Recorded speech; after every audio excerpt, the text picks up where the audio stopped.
YouTube, how's it going? The Goat House is back. And in this video, I'm breaking down the 10 most underrated signings of the NFL offseason so far. I have two other videos just like this. One of them covering the best signings and moves, and the other one covering the worst moves of the offseason. So if you haven't seen those, go check them out there. Full NFL coverage here, plenty of free agency and draft coverage between both of our channels, really. A bunch of trade grades on that Plus channel. There's a link down below in the comments and the description for that. Please subscribe to it. Subscribe to this channel while you're at it. Trying to get the subscriber rate to match on both the channels. Follow our Twitter. That's a must follow if you're a football fan. Breaking news, instant reactions, always talking football every single day, whether it's in season, free agency, NFL draft, answering any questions on there as well. Just go down in the description or in the comments. You'll find the links that you need for all of this, as well as our podcast. 5 episodes out. Really enjoying making that with the fellas. And Spotify, Apple. We're on both. Check out those links down below. Number 10, most underrated signing of the offseason is going to go to the Detroit Lions, signing JAYRON, the safety / corner from the Minnesota Vikings, former Clemson Tiger as well, had a big-time career there. And what I like about KEARSE is he plays all over the place. He was a backup for the Vikings, but anytime somebody went down, KEARSE was the, no matter the position in the secondary, KEARSE was the guy. And there was a lot of injuries for the Vikings in the secondary over the last couple of years. He always played very well when he came in. And it was confusing not to see him kind of staying in it. I understand the safety position because they had Harrison Smith and Anthony Harris, but he was very effective in the slot, and he was very, very effective this year at outside corner where the Vikings really struggled. He came into that Broncos game where they came back, and he was shutting down everybody. So and kind of won them the game at the end. So I thought this guy belonged in the field no matter where it was. He was kind of pissed about that, and now he gets to play against a team that he's not too happy with 2 times a year. The Lions could use him in any of those spots.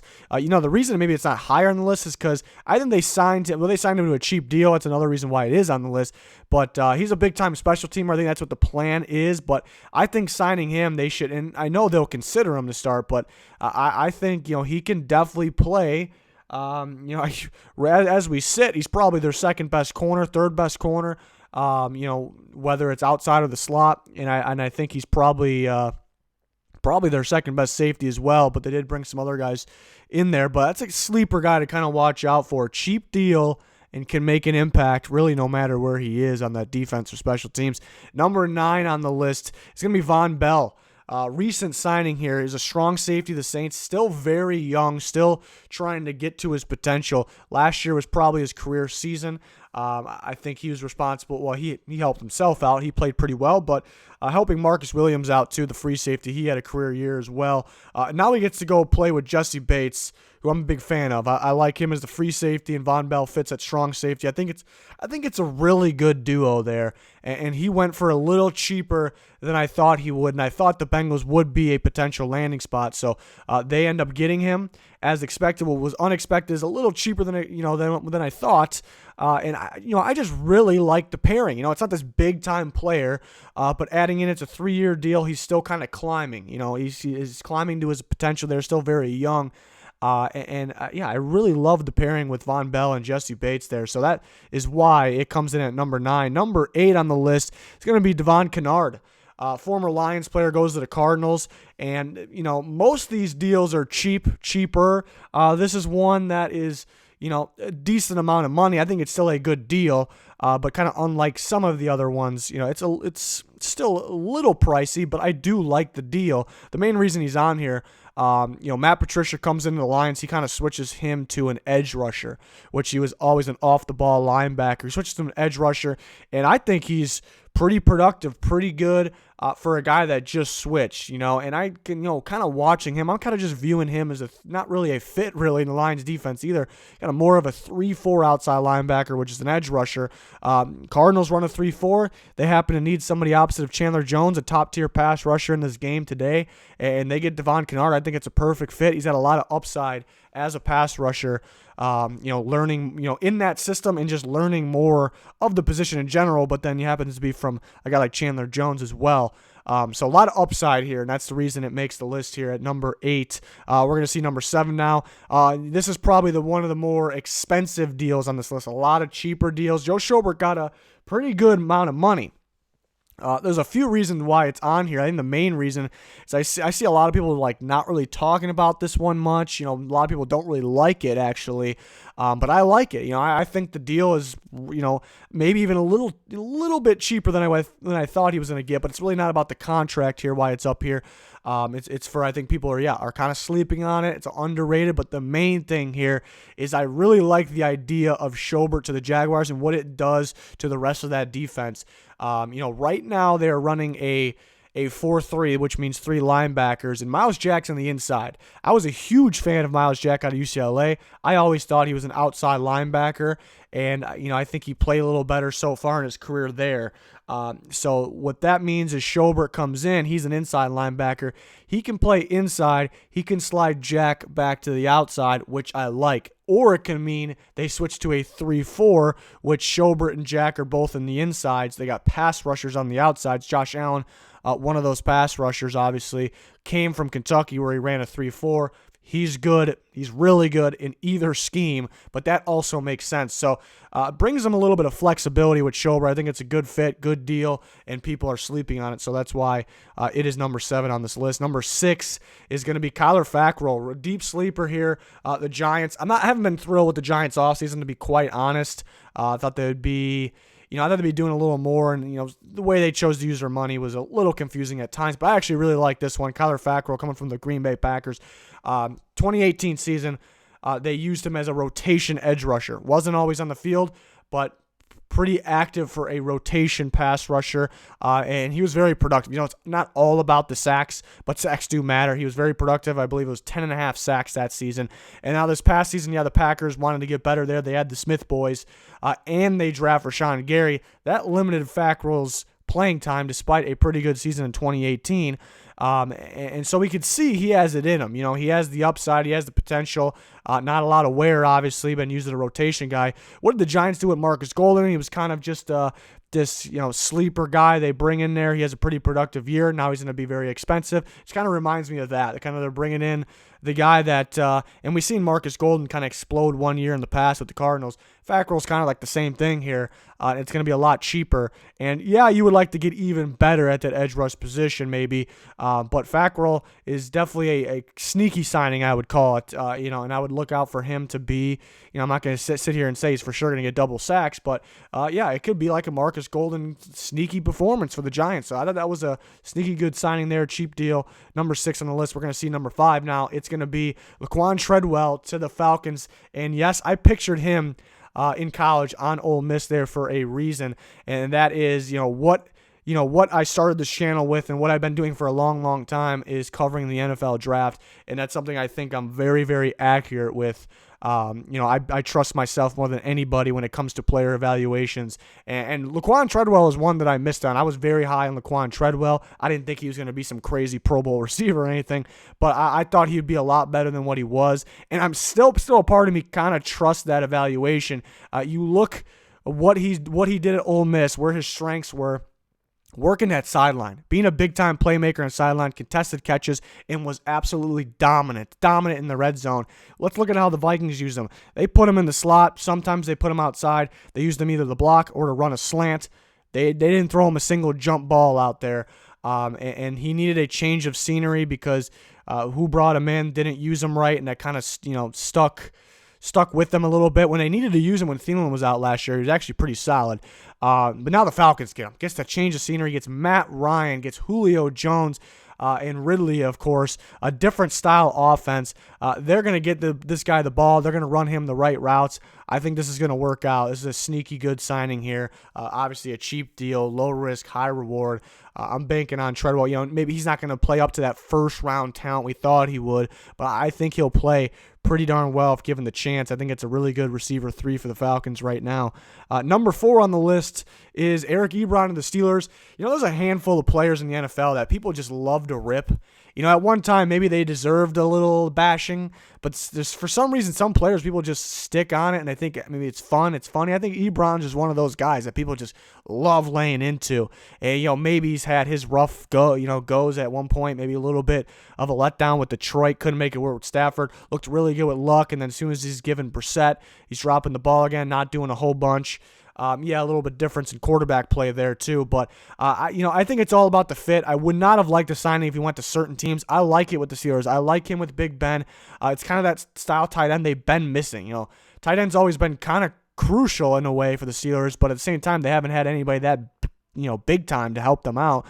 So I think EBRON, being the downfield playmaker that he is, I think will work out with Big Ben. Hopefully they all stay healthy, and the Steelers here. I think they got him a little cheaper than I thought he would go for. I thought somebody would end up dishing out $8 million. I was a little worried if somebody gave him $9-10 million, that would be overpaid, and then maybe I wouldn't have liked. They give him $6 million a year. I think it's a good deal, but mainly it's a good fit. I think he plays a pretty good year. It's not that much of a risk to me. So a lot of people ripping this one, I think, just because the name. It's one of those guys that people just enjoy ripping for some reason. Even though he's had maybe some drop problems, so maybe he's deserved a little bit. But I like this one for the Steelers. That's number 4 on my underrated moves list. Number 3, getting to the big top 3 here, Vic Beasley of the Titans. And I like this one a lot for the Titans. They needed edge rush, and they got some edge rush here with Vic Beasley. The question is, he hasn't been able to get to the quarterback too much all these last few years. You look at the Falcons, it just seems like recently, maybe more than recently, just pass rushers just have not been working out for the Falcons. It may have something to do with the Falcons, that coaching staff, the way they run things there. That's one thing. Then going to, Mike Vrabel and that Titans defense, some playmakers around him, that helps. Yeah, that's one side of it. Another side, we know he has it in him. He's had a pretty good season. But the main thing here is I graded Vic Beasley like everybody. Everybody graded him pretty high out of Clemson, and I graded him as a 3-4 outside linebacker. He was not that on the Atlanta Falcons. He's never played that on the Atlanta Falcons. Tennessee Titans run a 3-4 defense. He will be a 3-4 outside linebacker, edge rusher, opposite of Harold Landry. Some other studs there on the inside linebacker position on the line. I think he'll work out with Tennessee. I think this is, in terms of the money, that's right around where I thought he would get, so it's not a steal in terms of the money. I just love the fit. I love the upside here. It's not going to be Vic Beasley on the Falcons from these last couple of years. I think he's got a lot more. In that, and I think we'll see it here on the Titans here. So that's number 3 on the list. Number 2 is going to be Patrick Owusu to the Jets, a very recent one. I'm a fan of Patrick Owusu's game. Look back to the 2018 season. He was an absolute monster, playing in the inside, but getting pretty rangy, getting sideline to sideline, getting in the backfield, mainly on blitzes. He's a very effective blitzer, and then pretty good in coverage as well. And then for some reason in 2019, he had an off year. They were switching some things up. They were trying some other guys. Just an off year for him, but I still believe in him. I think he's a stud. I've seen enough to tell me he definitely has that game in him. And I think he can play 3-4 inside. I think he can play 4-3 outside. Like I said, he was pretty effective and freakish when he was used as a blitzer. So this was because it's kind of a steal, because, kind of an under-the-radar guy. Was a little off this year. That's a reason he's on here, because I'm a believer in him. That's a reason. But what the Jets are able to do, or it's kind of interesting to think of what they can do with Patrick Owusu. We see Greg Williams come in there last year, and Greg Williams is known for running a 4-3, but he kept the 3-4. They also...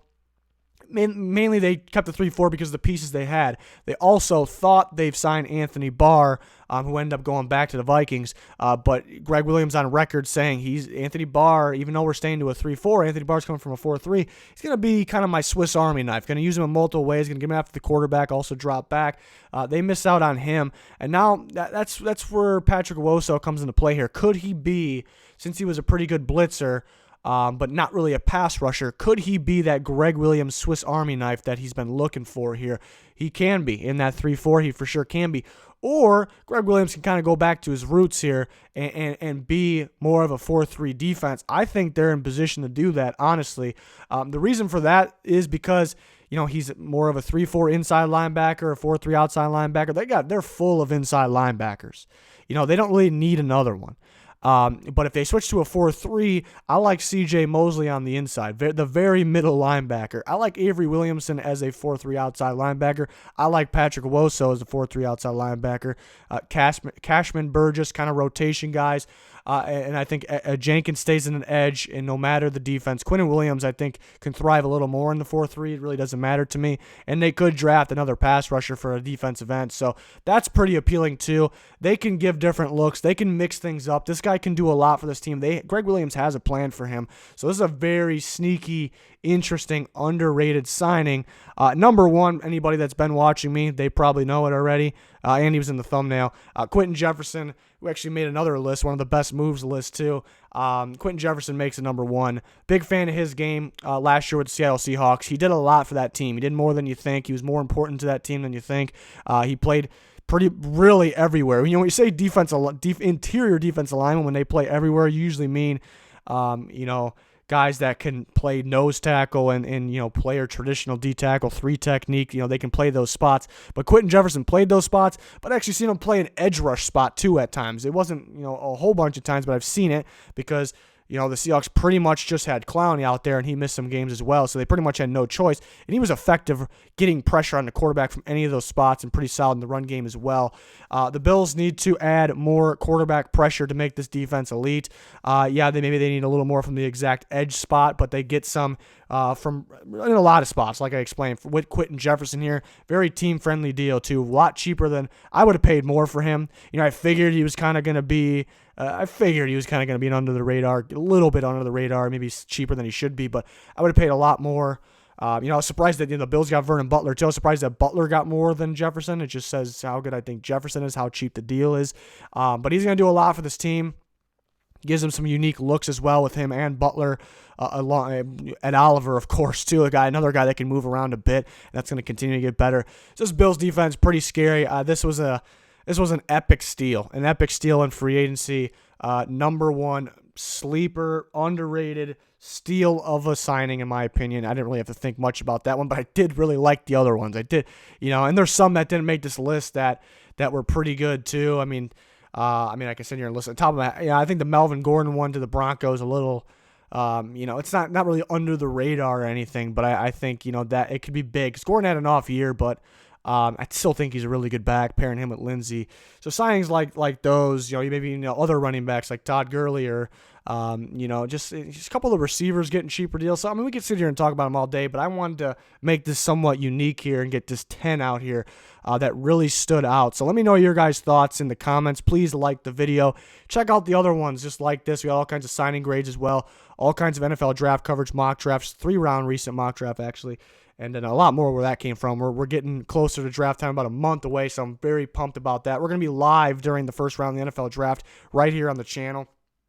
Can't wait for that. That's going to do it for this one, though. Thanks, everyone, for watching. Goodbye.